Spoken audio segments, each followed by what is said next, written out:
On air from Nashville, it's me, Ruthe Rosen. And on air from Seattle, it's me, Tim Tackett. Welcome to the Let It Be podcast. Ruthe, I am pumped. Today's episode, our guest is an air waitress. A flight attendant, Tim.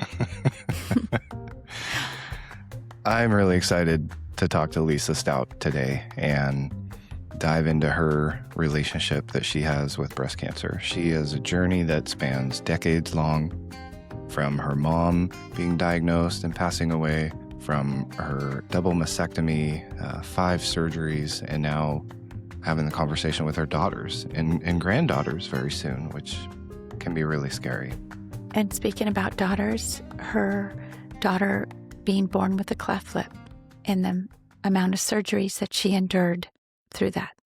Just a lot of adversity in her life, but what a strong, resilient, and brave individual Lisa is. And I'm really excited for our listeners to hear what she has to say, because if you've ever feared bad news, supported someone you've loved through it, or even wondered how to be brave without pretending you're fine, this conversation is going to stay with you.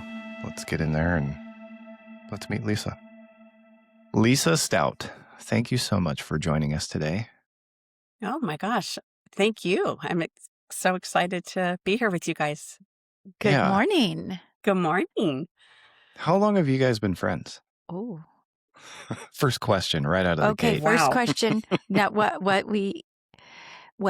we were in pre-K, Tiny Tots, Mm-hmm. right? The boys were 4, 3. Uh-huh. So 24 years, 25 Mhm. years. Ooh, we're Wow. almost at our anniversary, Wow. silver anniversary, Lisa. Time has flown Lisa. Quarter century. So you guys have been through some journeys together. That's really Mhm. great. Yes, we have. Yeah. Yes. Well, thank you for joining us and talking a little bit today about your journey through breast cancer and what that's meant for you and your mom and your daughters, your family, your whole family. Really appreciate you coming on here, being vulnerable and opening up. by. Of course. Yes. Thank you guys. Thank you for even thinking about me. This is an honor for me, really. And Hmm. I'm excited. I'm excited to be here with you too. That's great. You exude hope, Lisa Stout. Truly. Aw. You are filled with hope and encouragement, and so your story needs to be shared. So thank you for saying yes. Yeah, of course. Thank you. Funny story. In one of our early episodes, I used the term air waitress. And without even knowing, I was referring to a flight attendant. You are a flight attendant. So Mhm. on behalf of all flight attendants, I hope you can forgive me for... I actually kind of like that, air waitress. Because truly, and I like stewardess. When people apologize, they'll say, I'm so sorry, you're not, what are you called now?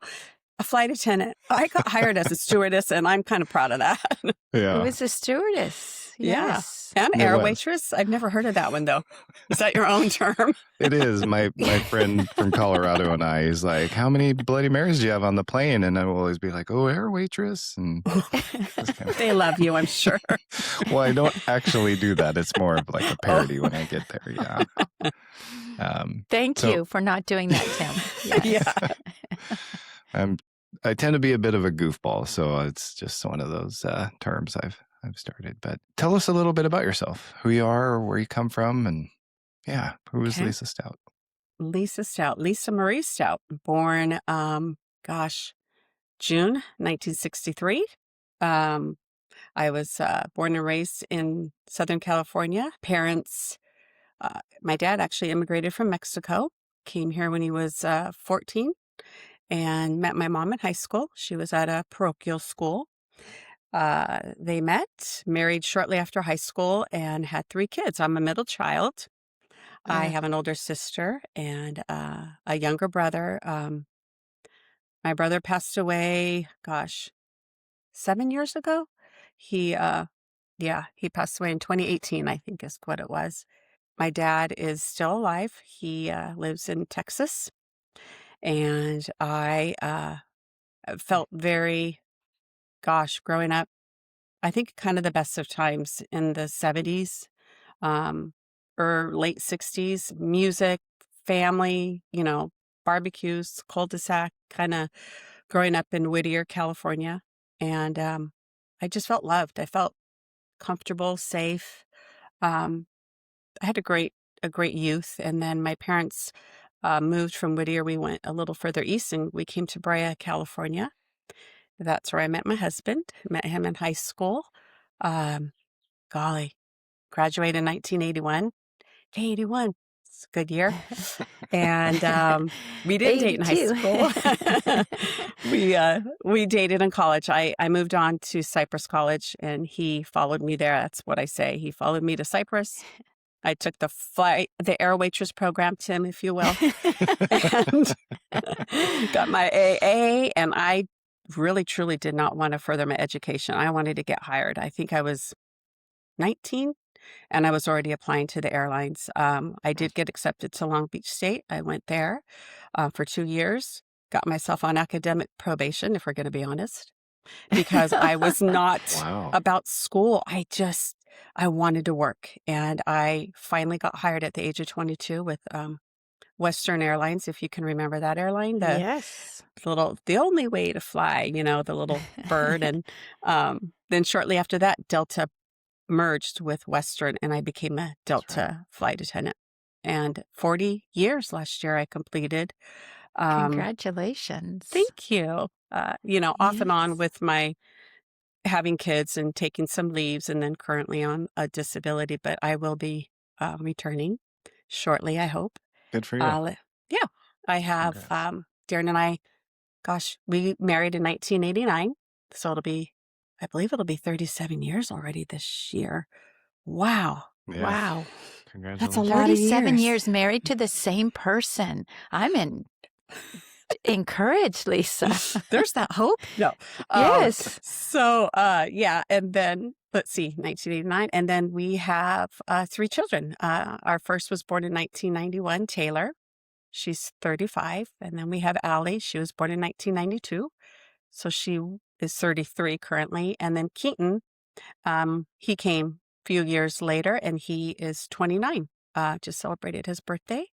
We have 5 grandchildren. Happy birthday, Wow. Keaton. Late. Yeah. Yep.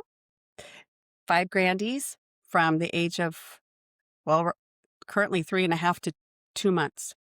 So that's been where I put a lot of my time, being with the family and the grandbabies. And really, truly, that's who I am.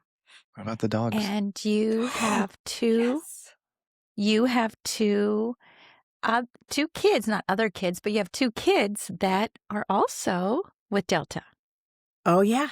Yeah. Taylor got hired. That's right. 10. Well, let's see. I was completing 30, and she was just completing her first year. Keaton has just completed 2 years. He's in his 3rd year and just got moved to a new aircraft, the A320, the Airbus. So he's a first officer. Wow. And he'll be in LA this month. So he just completed his Cool. training, and that's been a great accomplishment for him. And the Delta family we became overnight. Yes. All Delta. Yeah. I talked about Okay. you. I talked about you yesterday with our neighbor. You He is a did? pilot Oh. with Delta, Nathan, and he didn't know you. He's based out of Detroit. Okay. But I was sharing how your family is a Delta family. But Aw. Alley Cat, she is a speech pathologist, Mm-hmm. right? Yep. Yep. She that's an incredible story there. But yes, she was born with a cleft lip and palate, actually, in 92, where there wasn't a lot of information out there, and did a lot of research and got her in the right path. And she was on a team of doctors through chalk, and she's been able to accomplish her dream, and she became a speech pathologist. I think it's been about 7 years, and she's doing great. And yeah, You have then great I kids, do have Lisa. 3 dogs. Yeah. I have Honey and Nash, and they're siblings. They're brother, sister. And then I have Dakota. We have Dakota, who we adopted from Priceless Pets out here in Chino Hills, and they're all rescue. And I love them. They're a lot, but we love having them. Yeah. Yeah. What kind of dogs are they? Dakota's a Chiweenie. That just sounds funny. That's what Chiweenie they tell me, does. Chiweenie. That's And a then small the other dog. two, are a terrier mix. Awesome. And you Yeah. rescued them. I love it. Mm-hmm. Yeah, I love those guys. Terrier mix. That's great. Well, I did hear them yapping in the background earlier. I mean, something about that sound that just makes me smile. So I appreciate Yeah. that early Yeah. morning. And there's Gordy in the back. I don't know if you can see him. Well, there. Okay, I wondered what he looked like. Hi, Gordy. Yeah. Oh, he snoozing. needs a hug. He's Oh, cute. he doesn't Oh, like I'm attention. sure he'll get up during the conversation. Oh yeah, he'll get up at some point. Yeah. Gordy. All that. The Yeah. Delta family. Can I Mhm. ask you? I've always wanted to know about the like the alarms, the bing bing, right, that go through the cabin. Those do those Chimes. mean? Yeah, do those mean something? Can you share Well, that, or is that top secret? Well, actually, yes, the initial one that you have on there, that's for your flight attendant to come to you. And a lot of times, even when I'm a passenger, I'm thinking I'm turning my light on and I'm pushing the button. Every aircraft So you do it has- too. It's Yeah. it's embarrassing. It's like no, I turned off right away. But that will call us to your seat, of course.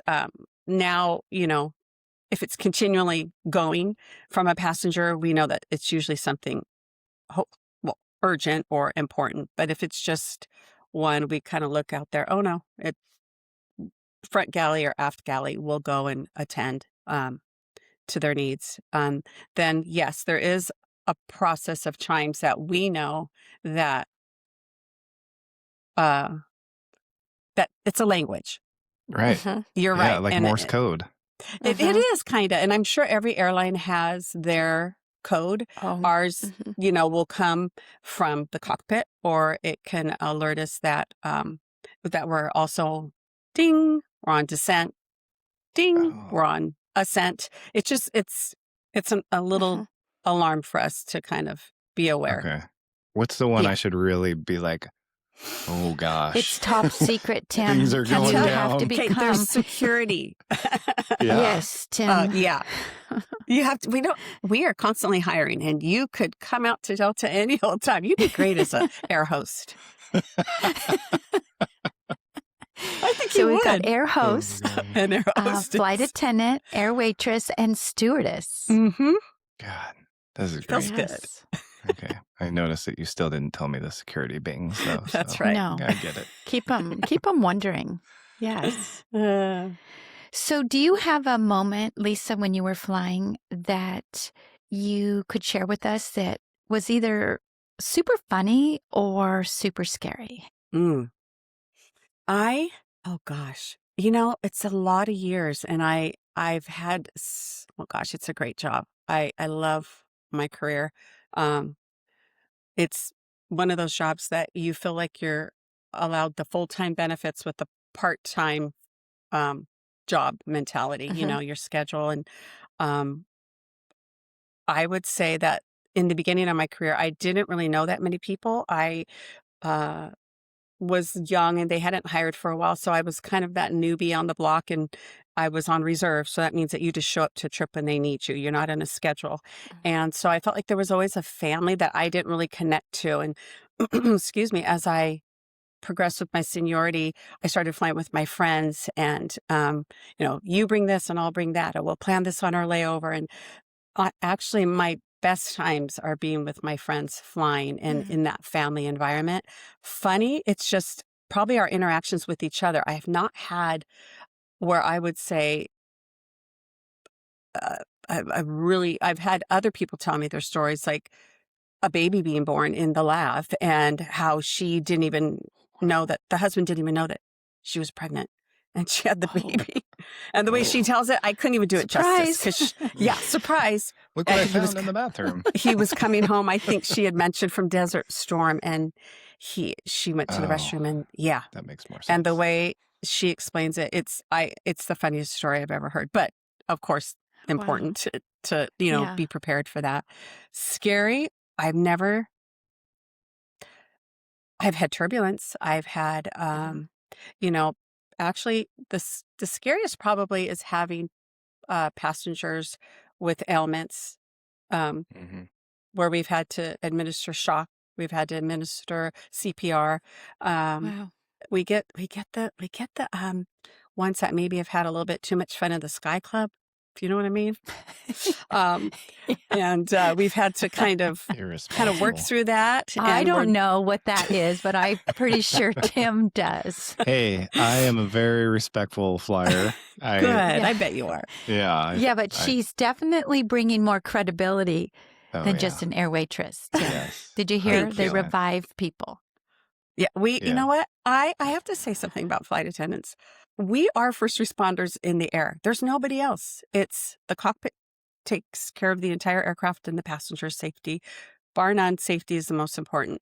But we respond to whatever is going on in the sky. Mm. And I still don't understand. I always kind of want to write a congressman and say, can we maybe be considered, not that it really matters, but we are a first responder. There's nobody else Mhm. until we hit land. Then Yes. everybody comes and takes care of everything, and then we're briefed. And so, I just have always felt that was something to think about, at least. Yeah, you wear a lot of Yeah. hats. I never for thought sure. about Yeah. it like that. Mhm. Yeah. And then you have to have that certain bedside manner. I remember when I flew out to see Ruthe, and I just read her book and was like crying. And Mhm. the lady came over and put her hand on my shoulder and was like, "Are you Oh. okay?" That Like, touches my heart. That's huge, that Mhm. out of all those passengers. And I think that's truly what I like Mm. best, is seeing that maybe passengers struggling with their baby, all their kids getting on going to Maui, and they've got all their luggage. Maybe they've forgotten something. We need to go to the other gate and try to grab it for them. Make that experience for them less stressful, comfortable, or just reaching out a kind, you know, word to a passenger that's dealing with something emotional. I think that's truly what I really probably get the most out of my job. That's touching. I like that. Yeah. I was a flight attendant for 4 years. I Mhm. forgot. Who did And you fly for? TWA. TWA. Oh, Yeah. that's right. Ruth. And I stopped flying when I got pregnant with Carla. So it was worth it. Oh, wow. But yes, but that was way back when it was not like it is now. So I Did couldn't you like even it though? loved it. Yeah. Loved it. It kind of gets in your Absolutely blood. loved it. Yeah. Gets in your blood. And Mm-hmm. I remember just, having dreams, wishing I could go back. Mm-hmm. Wow. And yeah, I Was missed that it a when lot. you could smoke on the plane? Was that still when you could Yes, smoke? Yeah. you could smoke on the Ugh. planes. It was just different the way we didn't even went through security. We didn't even go through security. We just showed our badges. That's right. Yep. Yes, Yeah, it it's was a different just time. different. Yeah, Completely. I think I like the intense security now, though. I do like, absolutely. yeah, respect that. Absolutely. So, Lisa, we're getting Yes. close to wanting to share some hope and encouragement to, I know, a lot of people and a lot of women out there. Before we do dive into that, though, I think it's important to talk about the learned wisdom for this episode. And you actually, Lisa, are the first guest for our new learned wisdom. I don't know if you have you listened to some of our shows? All of them. I love them. Oh my gosh. You She's guys, a fangirl. Oh, She yeah. loves us. it's my favorite thing to do is walk and plug in. And then I feel like I'm with you, and I laugh with you and learn. And I think you guys are doing a great Well, job. thank you. Yeah. Thank you. It's been Did a you hear journey. that, Henry DiCarlo? Lisa Stout actually listens No, to I our didn't episodes. hear Did that he ever because come back and He listen? didn't hear. 'Cause Yeah, I gotta know. ask I have him. to send him a message. Yeah, I think we both should. Where are you? What are you Yes. doing? Yeah. So we're starting a new learned wisdom, and it has to do with courage. And Yes. I would love for Ruthe to read the learned wisdom. And I would love to read this. When your worst fear stares you in the face, don't turn away. If you can find the courage to look it in the eye, you've just accepted God's great gift of strength. When you hear the word strength, Lisa, what does that mean to you? Wow, that's powerful. Strength to me. Wow. love that word strength, actually. Strength, when I think about the meaning of it, I don't think of it probably like most people be um, getting through something difficult, getting through a trial. Of course, we have to be so strong, and you have to just, you can do it. Kind of put your feet on the ground. That type of strength is what usually first comes to my mind. But when I really think about the depth of what strength means to me, I go back to my youth, and I think of my mom. Um, my mom was probably the biggest role model of strength.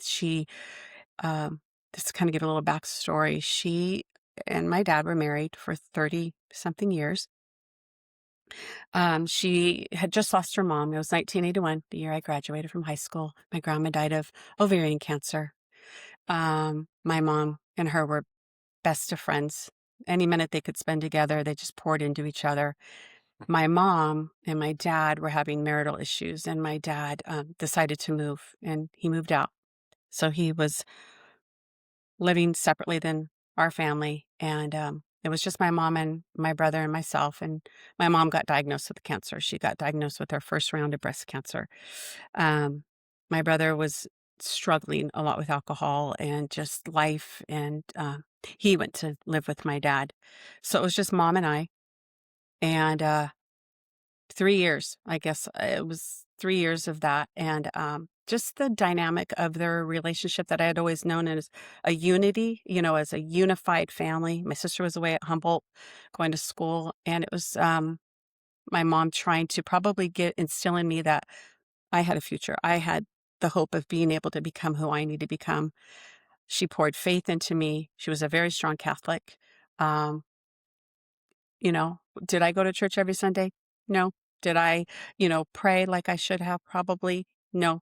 I was just doing things to get by at that time. But my mom truly knew that I had a passion to be a flight attendant, complete what I needed to complete to get to my next level. Um, and I remember my mom and dad, they got back together after 3 years of this brokenness. Wow. And seeing my mom, she never spoke badly, never said a negative word about my dad. I know she struggled. I saw her. He wasn't really there for her during that very difficult time.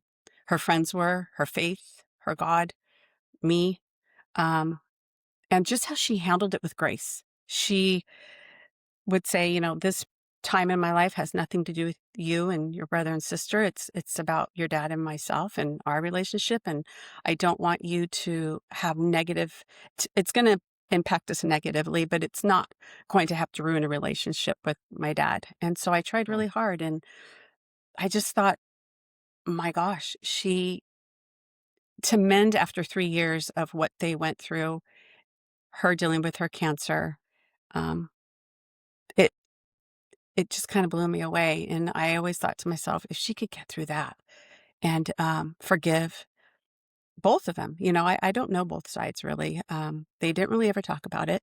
When they got back together, I said, well, okay, it's time for me to move out, because I knew that this is not what I wanted at my time in my life. So I Hmm. couldn't wait to, like I said, get hired with the airlines. And shortly after that, I got hired, um, and they struggled.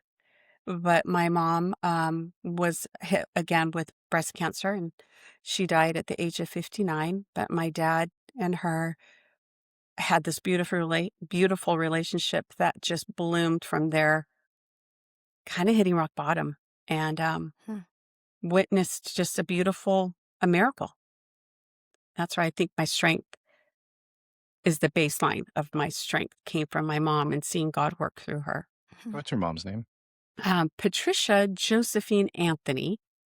But she had a lot of names. Everyone called her Joe or Josie. She never went by Patricia. My dad, our last name, that was her maiden name, Anthony. Aceves, Aceves, is my maiden name. So she was she was incredible, I think I heard you call her your faith rock. completely. Yeah. Yeah, Hmm. Yeah. yeah. She when she was going in, ill, when see, it was 1990. Gosh, she's been gone. Keaton was only 6 months old. I think it's 29 years now. She was 59. And she just had a way. I guess she taught me not to be afraid to suffer. She taught me not to be afraid to pass, to go to heaven. She taught me that, I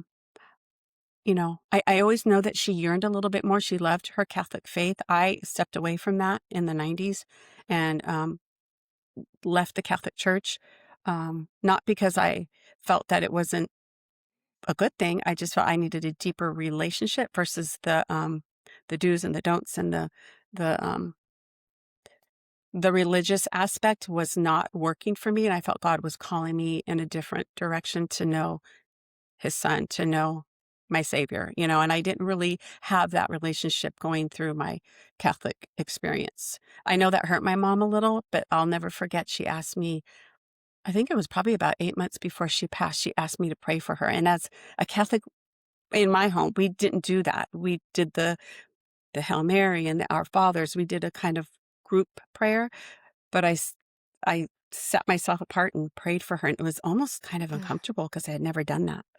mm, I wish I would have done a little bit better almost, but I was new to it. mm. So it was a little uncomfortable. So, Lisa, your mom was 59. hmm How old were you? When I got diagnosed, I was 58. No, Oh, when you lost your oh, mom. 34, And 34 years old.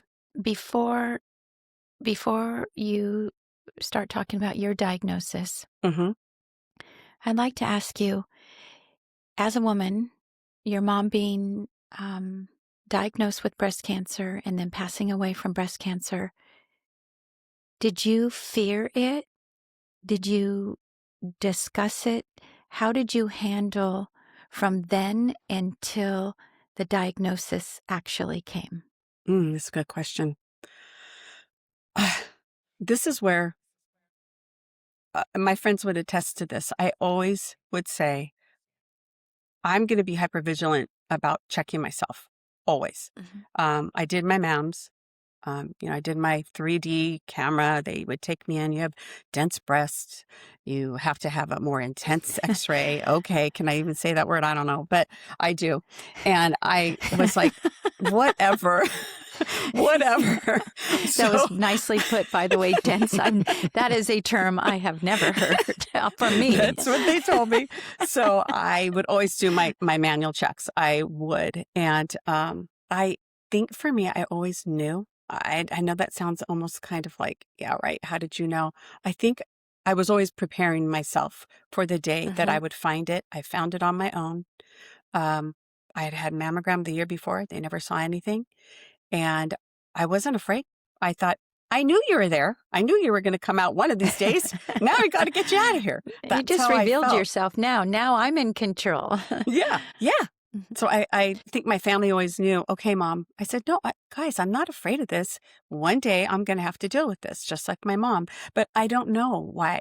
It Mhm. was uh, just something that I always felt. Do you think that that helped, when you did find a lump, do you think that helped your paradigm, your mentality at the moment? Or, um, 100%. I will tell you how I found it. I was on the phone. My son was in college. I was just chatting with him, and I was I always kind of had felt a little area on my left side that thought, this is the area God's sending me a message. You better be alert. You better be aware. And one day that day I felt like a little knuckle, almost like the tip of an eraser. My mom always said, don't feel like it's going to be the ones that are sore and that move. It's going to be kind of hard, like a little nodule. That's exactly what it was. I had my Mm. husband feel like, and he said, yeah, you need to go get that checked out. So I literally, that was a Sunday. Made a call the next day, and they said, oh, we can get you in tomorrow. Went in for my mammogram. And they said, yeah, we're going to have you now go through ultrasound, like the little, I guess, yeah, the ultrasound. So they did this ultrasound, and they just kind of step you through to the next stage. Okay, well, we're going to have you come in and do a needle biopsy. And I said, well, wait a minute. Why? Do you see something? Oh, yeah, we see something. And I said, well, what is it? And they said, well, we don't know until we have the pathology and we send it out. So they did do the needle biopsy. That was my third test. And within 4 days, I got a call, and it was the lab. And they wanted me to set up an appointment immediately with the surgeon. That kind of, I think I knew it was coming. It was just so quick. And then I felt like they were in urgent mode. They said it looked like it was 3 centimeters. So um, I think I was stage 3. It kind of tuned out a little bit. I just knew that I had it and that I had to make a decision on where I was going to go, who I was going to go see. And that was a whole nother amazing journey in itself as well. How I ended up at UCI. Sounds like it all happened so fast. Like from realization to family discussion to doctor to surgery. Like that's that's a quick reaction. I mean, I can imagine some people just ignore it. I could see that, Tim, completely. And like for me, people have asked me, like, what was the hardest part? Did you have chemo? I was so blessed. I didn't have to have chemo. I didn't have to, I could have had radiation, but I did a very bold surgery. I decided to go with the double mastectomy. I didn't have it in the right breast. I had it in the left only. I could have had a lumpectomy. I could have had, radiation, but I decided, nope, I'm gonna not want to wake up tomorrow with one oldie and one newie. And I decided, no, we're not going to be waiting for that to come back in the other one. So I did. But the hardest thing I think probably in my entire time as being a parent was telling my kids um, that I am positive for breast cancer. And it's funny, I don't like the word cancer, probably because it's cancer. So I like to call it carcinoma because somewhere in my mind, it doesn't sound so heavy. It just sounds like, yeah, it's carcinoma. And, it's something you can treat and we can get through it and you're going to be okay. And that's kind of how I handled that. And since you brought up the girls, can I ask, were they afraid? Did you see fear in them as you had to tell your daughters? It was beautiful. They came over that day and brought me a Starbucks. I'll never forget. And I think they just felt like they needed to be near. They wanted to be close by. And when I got the call, they were there. I didn't expect the call. It just got the phone call from the lab. And I think they were in shock. And they just hugged me. And you guys, it's almost like when those kind of moments come, you almost, I don't say you black out a little bit, but it's like you go into this different mode. And I think I went into mom mode, comforting them, like, it's going to be okay. Guys, I'm so fortunate that we did find it. It's going to be a choice now of where I end up going, what stage, I am. And um, they were just very comforting. I remember my son, we called him. That was hard because he wasn't nearby. But the beautiful thing of how the world turns is that next week was COVID. So this is 2020 Oh my goodness. and COVID hits. And I was going to go fly the next day, do a Maui turn. And I called my work and I said, hey, I've just been diagnosed with breast cancer. Now, I don't know, should I call out sick? And they're like, well, let's see. Grounded. Yeah, let's see. The next day, COVID came out and Delta had a beautiful plan in place for COVID. And if you were compromised, you could go off on a leave. And that's exactly what I did. And so I didn't have to worry about the stress of calling out or trying to get to my doctor appointments or having surgery and work within my time off. It was just like God just said, hey, lay back, girl.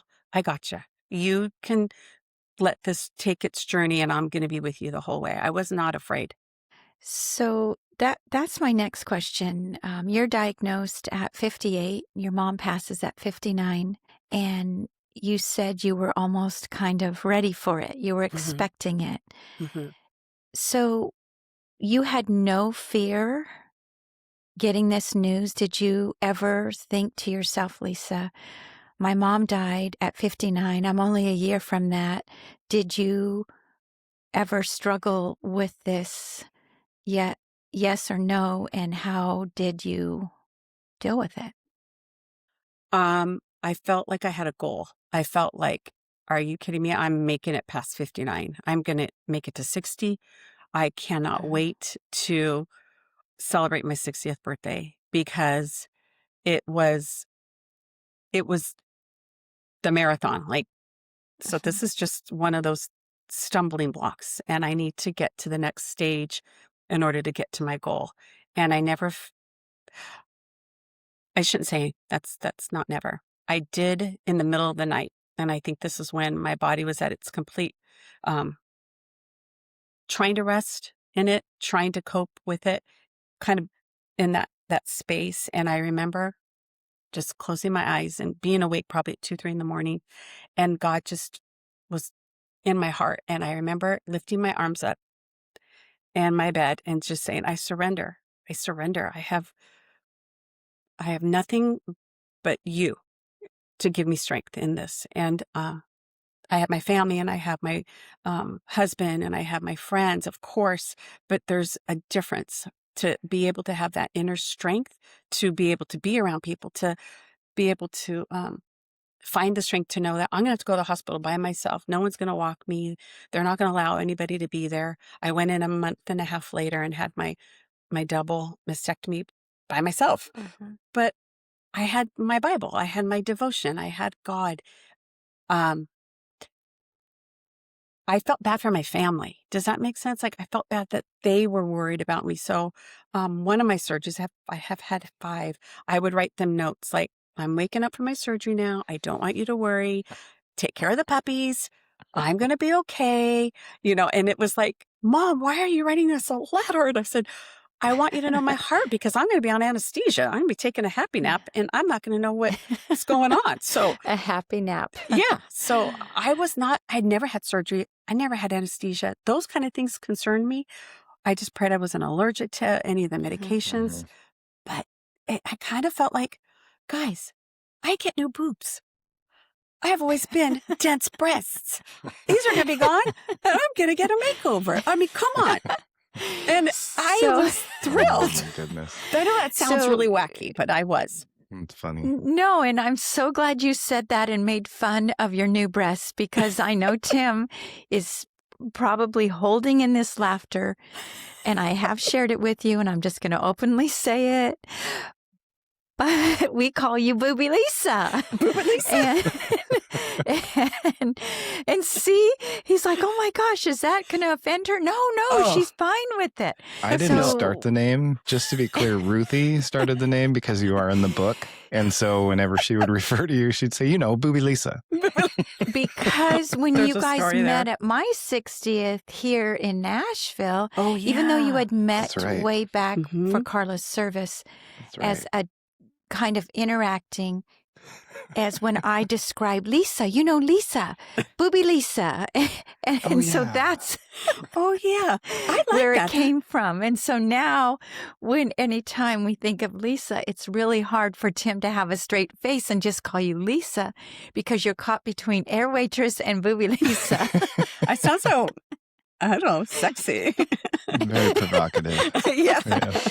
So, getting back to bringing it back into reality here, I want to go back to the girls because this being a woman, having daughters, this fear exists. Have you had this conversation with the girls because they're moms?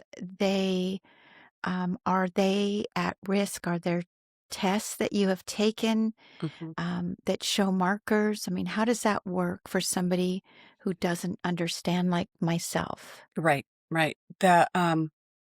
Yeah, the whole breast cancer language can be kind of overwhelming. They'll ask you about these markers or your scores. And that was a little overwhelming to me as well. I'd write notes and then ask somebody who had gone through it, oh, well, Lisa, also ask them this, ask them, the aggressiveness of the tumor, okay, what are calcifications? I called it my Milky Way. Calcifications are, I had a tumor, but it didn't just stay in that isolated area. It kind of spread throughout the breast. And that's what they called calcifications. And they explained it like it looks like a little Milky Way of specks of the cancer. And I didn't want to just risk that being lumpectomy, because I knew that what the breast surgeon kind of explained to me is that if you harvest, when you're harvesting your fruit, let's say your oranges, you can take all the fruit off the tree, but the next day there might be a few that just fall to the ground that you missed. And so I thought, well, okay, let's be more aggressive here.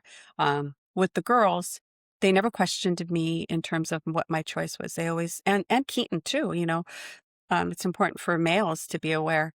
They did do the testing. The girls have had the BRCA, the BRCA. I myself was not a donor. The girls were not positive for BRCA, which means, again, I'm not an expert, but I know that I did not pass this down to them, nor Right. did they have the gene that would pass down to them, their children. But And what a relief exactly. But to there are hear other these. tests. Yeah. Yeah. Mhm. There are other tests that can show, like, how would I explain it? Oh, goodness. When I go to my oncologist, he'll say, well, now that you've taken this step and you don't have in your blood, in your cells, we do all my testing every year. Every 6 months, I do my other exams. You're like anyone else coming to me. So I just make sure that Hmm. the girls are vigilant, that they know to check themselves, that they know Mhm. their breasts like their backhand. Like, you have to know Mhm. when something's not right, but they're kind of also in the stage of having babies. Hormonally, your bodies are changing. Um, my mom always said to me, be very careful about hormone replacement therapy. And I was very thankful because I never did go on Wow. hormones, because my Mhm. my tumor was hormone positive, estrogen and progesterone positive. So when I was going through that whole change of life, I would talk to the pharmacist sometimes even more than my doctor and say, is it okay for me to be on bioidentical versus synthetic? I'm having these hot flashes at work. I can't Mhm. think. I have brain fog. And he's like, the minute they find out if you do have a tumor, they will take you off that hormone, because the pendulum just kind of swings back and forth with the hormone world and cancer. So I muddled through without it. It was difficult. I I want to mention, just continuing to listen. You're so aware, and you're constantly Oh. having the conversation and talking to your daughters. And I think anyone who's listening should really grab a hold of that. Is just how involved you are, how quick you reacted. Um, I don't know. I think there's a lot of good messaging in that, and your daughters are so lucky that Hmm. you're actively engaged in that. That your mom was actively engaged in that, and um, yeah, any of our listeners should absolutely hear that. And whether it's breast cancer or Hmm. colon cancer or whatever it is, good for you. Thank You're you. you're quick to react. I'm also curious about, because we've talked about the mental aspect of it, somewhat of the physical aspect. But what would someone expect? How does it affect your other health? Your diet, your Hmm. strength, like your physical strength. Like what happened there? Gosh, that's a good question too. My body, I was always in the gym. I loved, weights. I loved doing Zumba. I loved doing cardio. I love my bike. I love my Peloton. I love walking for miles. Um, it was just my passion. I can listen to music and work out and be in the yard 24/7. It's one of my working out just makes me I do. I happy. like to. I absolutely love strength, I think, getting better. And I think for me, my body before, it sounds really weird, but I wasn't really attached to who I always wanted to be healthy and strong. But it's like, I don't care. This is just, it has to be done. And Mm, I am. So let me explain. I had the double mastectomy in 2020. 2021, I had a right reconstruction. That's where they take my latissimus dorsi, your muscle from your back, they tunnel it through, and they put a partial implant, or they put an implant, and then they put my muscle. So that's like 60 Wow. implant, 40% Lisa's back and muscle. Okay. Wow. Yeah, I found this out. Just explain it to me. What do I have going on in here? The left side, he went to do that in 2022 and it failed. this was the one that was compromised. It said, "Do not put that darn implant in me." 12 hours after I got out of surgery, it was infected, and I Oh my bled gosh. through everything. So they took me in emergency surgery the next day. I called Darren and said, "I'm going back in." And he's, "What are you talking about?" "I'm coming to, well, I thought you were coming home." I said, "No, I bled through my incision." It was bad. So Oh they my called it a gosh. hydroflush, and they came in and took everything out except for the muscle. They took that implant out. Um, I don't know. I don't know what happened. It just wasn't meant to be. And so it had been 2.5 years in 2024, been about 2 years. My doctor said, "Okay, you're ready." And what they did was they call it a tram flap reconstruction. They took my muscle and my tissue. He says, "That's not fat, it's tissue." "Okay, I'm not fat, it's just tissue." And he rebuilt my breast with, I donored my own breast with my own abs and Wow. kind of cleaned me up a little bit down there Yeah. A little and sculpting. sculpting a little. I said, "Hey, you take whatever the heck you want." And then I will have one final surgery, which he tells me is my final revision, and that will be, I can't really say it. He calls it the titty tune-up. Excuse me, but that's what he calls it. Wait, what did you say? The titty tune-up. He's Nice. he's gonna make them perfect. Gosh, We're gonna Lisa, have to you have are Oh. giving him more fuel. At first it was awkward, but I'm loving it more and more. There's nothing to be awkward with me about, I tell you. Oh my Oh. goodness. Yeah. That's great. So I want to go back, okay? Because we could talk all day and laugh. I already know how this could go, but I want to go backwards to something you said, because somebody who's listening, and also for my brother who's obviously listening right now, is there was something you said and you surrendered. Mhm. And explain what surrendering means and why you think that made a difference in your journey. Oh, surrendering to me is, not that I'm giving up, not that I'm, not going forward or, allowing myself to dwell in pity. Just, oh, of course I was sad. Of course it was going to be a change. Surrendering to me, to God, to my faith, to the strength that I didn't know I had, and giving this, literally visually, closing my eyes and seeing my arms up, reaching for God, um, filled my soul with so much hope, so much uh, fearlessness. I truly saw myself, and I had to. This didn't come to me because I created it. It's like God just allowed me to see this vision. But I was climbing up a snowy, like, mountaintop, and I would take one step at a time, one step at a time, and I would almost get to the top, like I had one of those, like I was a rock climber, and then God took my tool away and just put His hand out to me and, like, almost, like, lifted me to Him. Not that I was going to pass, or not that I needed to be afraid. It was like, we can do this together. That's when I realized I don't have the strength inside of me in the flesh here on earth. God has given me in my soul the need for Him.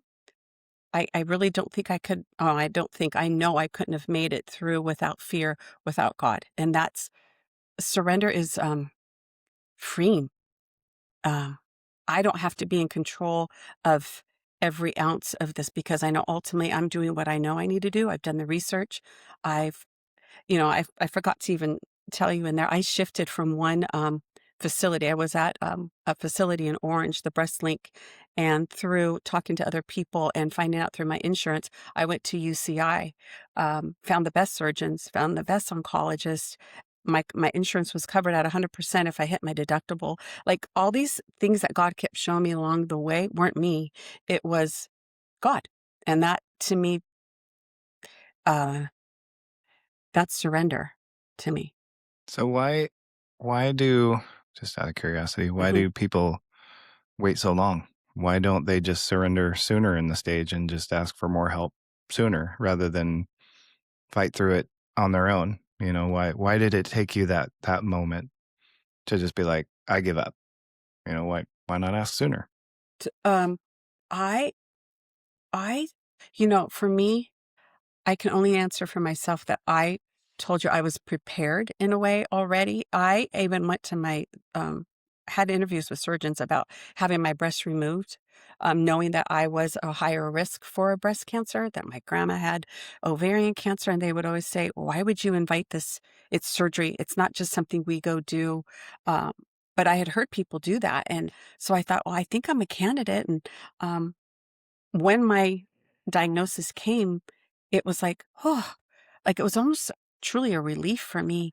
So I was thinking I was already at the stage of acceptance where I think for people who Hmm. are not there, they don't have cancer in their family, they are shocked. They don't know how they're going to live with the unknown because there's a lot of unknown. You're afraid truly about medications. You're afraid about how you're going to recover. Am I going to be able to have my same lifestyle? Um, you're going to be different. And I think for people who don't respond, I can't answer, but I wonder sometimes if it's a matter of fear or unknown, and they want to have all their facts together before they make that decision. But that's not surrendering if you do it that way. Right. And and so there's something Tim said, Tim, that I think that we need to bring clarity to. And that is, you said, why don't people do it sooner? Like, I give up. I surrender. Surrendering is not giving up. Right. It's more giving in. Oh, good. It's not Yeah. giving up. And surrendering, as Lisa did, the reason I wanted to come back to that, because I truly witnessed a peace, and I still do to this day, since your diagnosis in 2020. Here we are in 26, 6 years. I know you've been afraid at times. I know you've been in pain at times. Hmm. I know even when you surrender, you still have, you're human, so you Hmm. still have worries. But I have witnessed a peace beyond all understanding in you. Hmm. And before you mention the story of raising your hands and surrendering, I was going to ask a question. Why do you have so much peace? And that is why you have so much peace. Hmm. And I have been fortunate to be along this journey with you. And I say that as a friend, not fortunate to watch you go through it, but to witness your strength and to be in a 9.5 hour surgery and then get a text with Wow. Lisa in her bed going like thumbs up, or I was just listening to Cole's song and I woke up thinking about it. I'm like, oh my gosh, I have been on my knees praying for her and she's making me laugh right now. What is this? She should not even be thinking Oh my, to was that text really a us nine these and a half photos. hour surgery? It Or nine was. and a half Yes. hours? Oh Yeah. my gosh. Yeah. And You're literally, Tim, a to get strong a text person. from her within like an hour or two after the surgery, how's she even awake? She had what did you call it? The happy nap? The happy fully rested. She really completely gave it to God during her surgeries. And that's, I think, why we wanted you. I tried Aw. to explain to Tim what I've witnessed in you all these years, and so many women. We have friends in common that have Mhm. gone through these surgeries, and their fight, their strength. And I'm not saying that you're different than them, but in this moment, I want to tell you, I have walked alongside you, and your strength is different. Your hope is different. And the way that you've handled it with the girls is just different. Very So, inspirational. Completely. Thank you. Gosh. Are your daughters, and I'll say Keaton as well, your son, are they and I'll say as spiritually intelligent as you are now, or are they still trying to find their path? Well, that was a compliment. ooh, good question. Keaton, I have to tell you, that guy, we are connected very strong in his faith and his yearning to learn more. He reads the Bible. He is just always seeking. I guess he's in that seeking stage of Curious. very. But you know what I love about it is that he's not. I think this is how we raise the kids. Listen, you know your maker. You know who created the universe. You know you're loved. You know your savior. But that doesn't mean you have to believe what we believe. And that doesn't mean you have to have a journey that I went on, because mine was different than my husband's. You get to have your own journey. And I hope that it's out of free will. And I hope that you know how much um, it. I said a prayer of thanks one time, knowing that all my kids know God. Taylor Mhm. and Kenton, her husband, they go to their church. Um, it's right on the corner. They want to raise their kids up with the knowledge of their God. Um, Allie, she's out in the Aliso area. They have their church. So they are all connected. I love that growing up as a family, we all served at one church, and that was like family community. That was a Mhm. gift to me. And so we try to kind of plug ourselves in at the churches that they go to. But yes, they are connected for sure. That's good. Yeah. That's good. And that's where Lisa and I truly began our deep relationship, Mm-hmm. is being at church together and raising our families in church together, all Mm-hmm. of us, and have such incredible Great memories times. of our kids. Yeah, great times. Absolutely.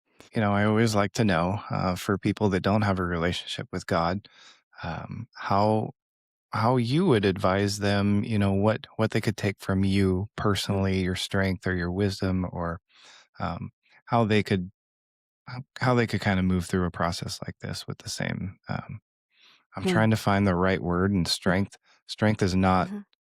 the right word, I guess, but Something you're to an hold on to. inspiration. Yeah. Yes. Um, Gosh, you're saying without having faith, how would they hold on Well, to? not see, and this is funny because Ruthie and I go back and Yeah. forth. Like I have faith, but faith to me means something different. It means Right. trust, and Okay. and it doesn't have to be in God, but I have trust that things will work out sometimes. And so, like, yes, I guess that was a long way to say yes to your question.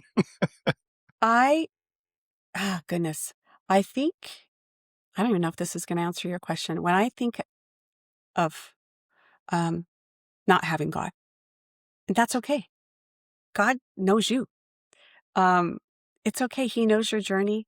That's truly how I feel. I would never want to push um, I don't know if you want to say push your faith. I don't know. I would never ever want to make anyone feel bad because they don't believe what I believe. We all have a Mhm. choice. I just find, you know how we love our dogs so much? The dogs love me so much. I truly can be gone for 4 days. My dogs are waiting there, licking me, wanting a hug, wanting to be pet, wanting to be fed. That to me is like Christ. I've said this to my friends and they've laughed at me. I said, that is one of the most truest, unconditional loves that I've experienced, more than even a human sometimes. I feel like that's Christ's love. Like he's always there. Lisa, I'm here. I'm waiting for you. And it's like, oh, why would I want to miss out on that? That is truly how I feel in my heart. And so not including God in this walk for me would be I'm missing out. And I yearn when I don't do my time with God. I literally feel off.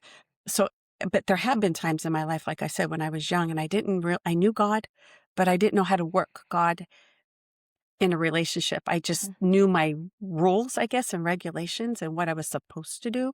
That is not my core. And I think for people, there's a lot of misunderstanding, like, oh, I have to go to church. Well, Mhm. you kind of want to go to church when you have a relationship with God because you feel close to God there, but that's But you not your don't only have to. vessel. No. And Mhm. I think for people when they're in pain and they're scared, friends, community, outreach, their other people's pain can help them through that. But that to me is still the workings of God. That's how I Mhm. look at that, of the Mhm. workings of God using others to put hope in you and to have fearlessness in those people to help Mhm. you get through it. Here's what I wrote down from that. It's very simple: is focus on the love around you. Oh, 1,000%. Yeah. You are absolutely You right. said it much more eloquently than that, but just focusing on the love around you, dogs, friends, community, whatever it is. Right. There doesn't need to So be for that division. somebody, Yeah. so for a woman just getting diagnosed and doesn't have a relationship, doesn't know that God is there. He is there. She doesn't know it because she doesn't know what to look for. What would be something that you could say to her right now that would encourage her in this journey that she's starting?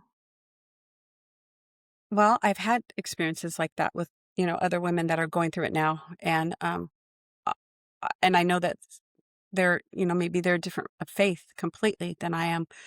I've still continued to give them what helped me, my little prayer book.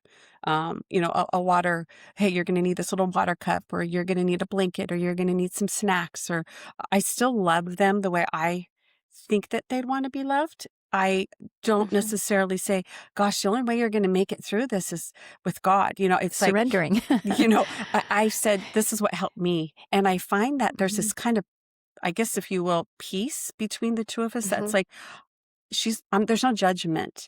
But I Mhm. will say to them, and this is what, like with Darren, myself, my own situation, I had to be verbal about what I really needed because he had not gone through this before. Like, ask me how I'm feeling. Maybe I need my feet massaged today. Maybe I need you to give me I'm not going to really come out and say, hey, what I need. Because I really don't know, but I know that what my love language is intentionality. And um, Mhm. that's what I tried to tell these other women that I've met. Like, let your husband know what you need. He doesn't know. Mhm. He can't read your mind. Let your kids know that you might need quiet. I had to tell my friends that I wanted a boycott day when I got diagnosed because I have a great group of friends. Ruth, of course, you know that. But like, I didn't want to be every single day talking about, hey, how are you doing? How are you doing? In order for me Mhm. to gain strength, I had to have a day I didn't talk about it. And we just talked about sports or Mhm. weather or music or what I'm making that day. I didn't want to always talk about this as an identifier of who I am. Boycott day. I called it my boycott day. Yeah, I needed that to feel normal. I can imagine, because all of your friends want to know how you're doing and care about you, they're asking you. But if you have a lot of friends, say you have 100 friends, that's 100 times people are like, how are you? Right. It's like, I'm Oh, fine. that's a How are great you? Leave me question. alone. And you get a little overwhelmed. And then, like I said, when I was diagnosed, COVID hit. So it was all the testing and Sure. that was just a heavy time for everyone. And Mhm. it was just a journey to kind of go like, I need to get through this and I don't want to keep talking about this, but I'm going to be Mhm. okay. I kind of did that a little bit and I hope I didn't brush anybody off, but I just sometimes just didn't want to have to talk about what was next. Well, Mm. I think they would understand too. Like if you snapped at them, you Yeah. kind of get that. We call it a hall pass for Yes. behavior like that. That's right. Uh, um, so Lisa, before we ask you a couple of final questions, I wanted to ask you, was there anything that we didn't talk about or something that you would like to share with somebody, whether it's somebody you love that just got diagnosed or somebody being diagnosed that you could share some wisdom with? Mm, yeah. One would be to allow yourself to be in the moment of the reality of what you're going through. Allow yourself to know that this is serious and you're going to have to make some choices. Don't beat yourself up if you wake up kind of down that day. Um, Reach out to your friends, cry if you need to cry, let them know your needs. I was surrounded by food, by, you know, hugs and prayers and loves and gifts from people that I hadn't seen in 10 years. And I got a little prayer journal at my door, or all my son's friends from college went in and got me a bouquet of flowers and had them delivered. I mean, I truly felt people's encouragement and incredible support. And it's okay to know that you can accept the gift, because a lot of times I'm like, no, I don't need that. I'm fine. Please I don't want to burden you. You're not a burden. You're a gift to them because they get to serve you, and they get to outreach to you. I'm getting emotional because I think I see that. it's Yeah. touched on it. It was very emotional to know that that many people cared about me and still do. I mean, want me to come back to work, want me to get back at the gym. I had to modify my workout. That's been hard for me. I like getting strong, and I've had to scale back a little bit. But I will say one thing I would like to add, and I didn't know how to incorporate this, and I know we're on a schedule, and I gotta kind of tune it up. But when I had my second daughter, Allie, she was born with a cleft lip and palate. I had no idea. This is, just something that I remember I had to really be strong in for her, not necessarily for me. And what I learned in that time, without internet, without resources, I just had to go research on my own and interview these surgeons to get her to be where she is today, a speech pathologist, for God's sakes. I had this incredible amount of strength that my mom had poured into me then. That moment poured into me. It got me like an armor. So by the time my breast cancer came, I was like, this is it. Bring it on. I got this. And you've got me, God. That's how I felt. Thank you. Thank you for sharing that. And I love that, it's still raw for you, that your friends and your family and even your son's friends, like how much does that say? Like you've played such an important part of their life. It's pretty cool, Lisa. Yeah. You're pretty Thank cool. you. You're a poster child for courage. Oh, gosh. Thank you. Thank you. Thank you. That's Aw. very sweet of you. There we go. We're going to add that to your different Where's my halo? names too. Courage Lisa. So we don't have to call her Booby Lisa. We can call, Courage Lisa. Hey, let's not get carried away. We can just leave it. So normally, when we do not have a guest, Tim always asks me if I have a Bible verse that goes with what we talked about. And so we're going to ask you, is there a verse that you either got you through your journey or something that you're turning to today? Whatever is on your heart, is there a verse that you'd like to share with us? Oh, yeah, I do. Let me have to read it because I'm not good at memorizing. But this is one that I should memorize, and I draw close to this. It's very simple. It's Psalm 56:3. When I am afraid, I will trust in you. Did you lean on that verse prior to your diagnosis, during your diagnosis? Did it come after your diagnosis? That came during. So it's something you found. Yep. That verse comforted you, and you discovered during. Yep. I didn't even know that verse. So even now, sometimes you just wake up and you have a tough morning. All that will recite in my head, and I have it down by my coffee maker, and it just sits here. And I'm like, I don't need to be afraid. I can trust in you. I love it. 58, you studied the Bible, you were raised Catholic, and a new verse that got you through such a difficult journey. Thank you. You're welcome. So you have another one? I do. Okay. Let's load Tim up, should we? Okay. I'm reading it. Oh, look at him with his Bible. Go, Tim. Yeah. I love it. This is Psalm 51:10. Create in me a clean heart, O God, and renew a right spirit within me. And I want to remember this one. I am so bad with memorizing verses. This one is what keeps me daily on trying to be who God created me to be. A clean heart. And when did you discover that one? Oh my gosh, this came ages ago, decades ago, from either my mom or my grandma. It was called the Prayer of the Day, and it's at the bottom of this Mm. little piece of paper, and I had it in an album, and I took it Oh, out, wow. and when I was going through my cancer, I Mm. left it over here by my refrigerator because it was so inspiring to me, and Mm. it's been in my family for years. And though your mom's not here alongside you to walk this journey with you, having this verse, knowing that it brought her comfort, has got to feel like having a piece of your mom here. Absolutely. Yes, very well said. I every day have a piece of my mom in me, her strength, her love for God, her family. Um, just knowing that she was comforted by these same verses and more is just, it's like truly, it is a gift to me, and I treasure it. Mm. That's awesome. Thank you. I would like to ask, did Ruthie ask you to bring a piece of music or a Oh, song? Yeah. Lisa's a Okay. music buff. Oh, She's yeah, oh, like yeah. you, Tim. Oh yeah. Well, I'm a double doer today. I have two. Awesome. I love music. Well, you're entitled, Lisa. You Okay. had a double mastectomy. We're giving you the Yeah. doubles. Oh, Two- see, we're two- You living get in doubles. twos. Like Chuck Doubles, Woolery yeah. all day long.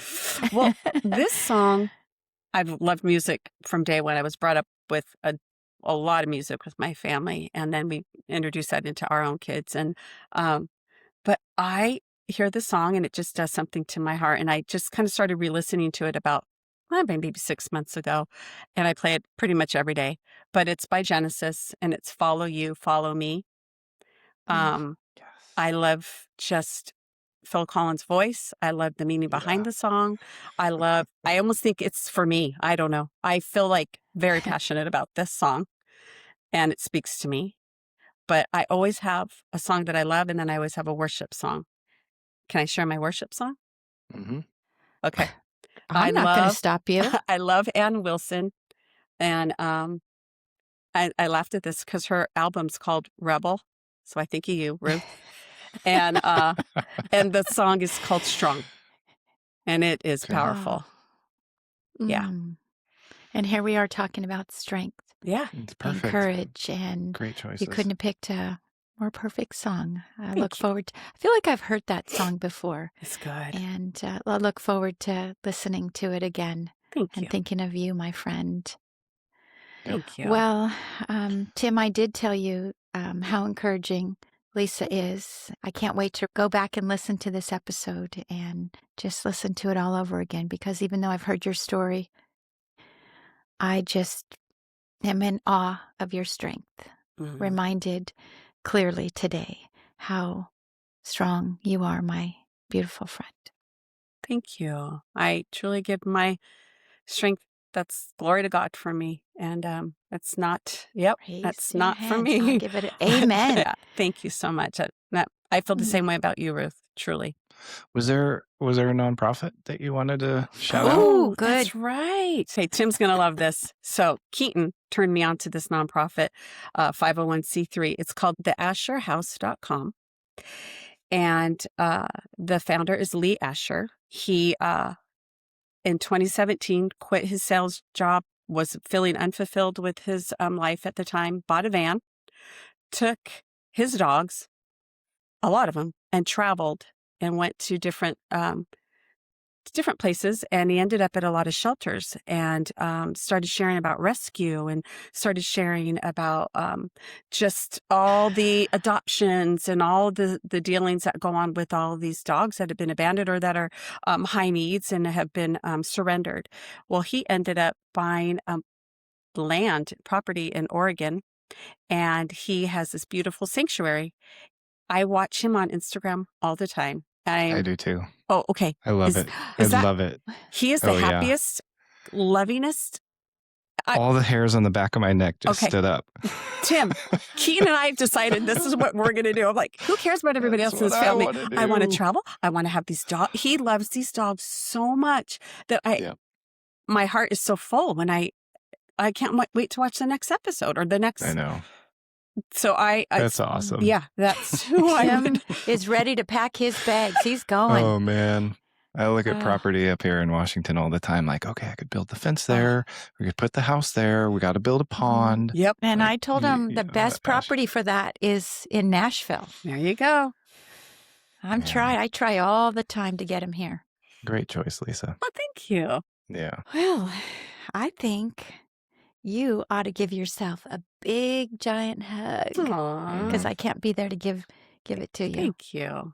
Well, Lisa, thank you so much for joining us and being vulnerable and discussing this. I really think that anyone listening to this is going to not just admire who you are, but also be very thankful for the help that you're giving them. So thank you. Thank you. Thank you for inviting me and allowing me to share my story. I've never done that before. That was neat. Thank you so much, you guys. Well, that was great. I always enjoy talking with Lisa. You guys are such good friends, and I'm glad she agreed to come on here. What a strong person. She definitely showed strength not only with her own journey diagnosis, but just with her mom, with her daughter, with her brother that she didn't go into detail with. What was your key takeaway? What was something that you really appreciated hearing? Well, I think that there was many of them, Tim.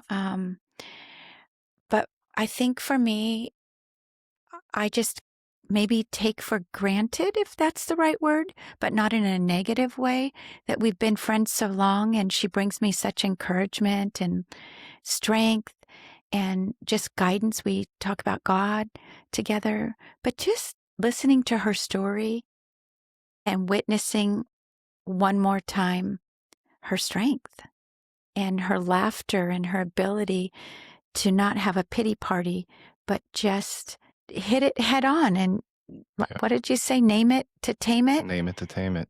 And she was not afraid, and she still isn't. Yeah, and I love so that about her. positive. What a great sense of humor. Great sense of humor. Yes. So what was your takeaway, Tim?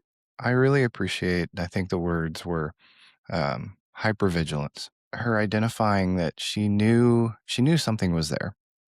And she continued to get tests, get to know her own body, was just very in tune with just continuing to check things out and have conversations and meet with her doctor. And I don't know, I think that's the biggest thing, because people know their body. And if something is wrong, you should get it checked. Absolutely. And it definitely inspired me with just more self-care and self-awareness. And I think she said it, and she laughed when she said it, Tim. I knew you were there. Now you've got to get out of here. Yeah. Time to go. Yeah.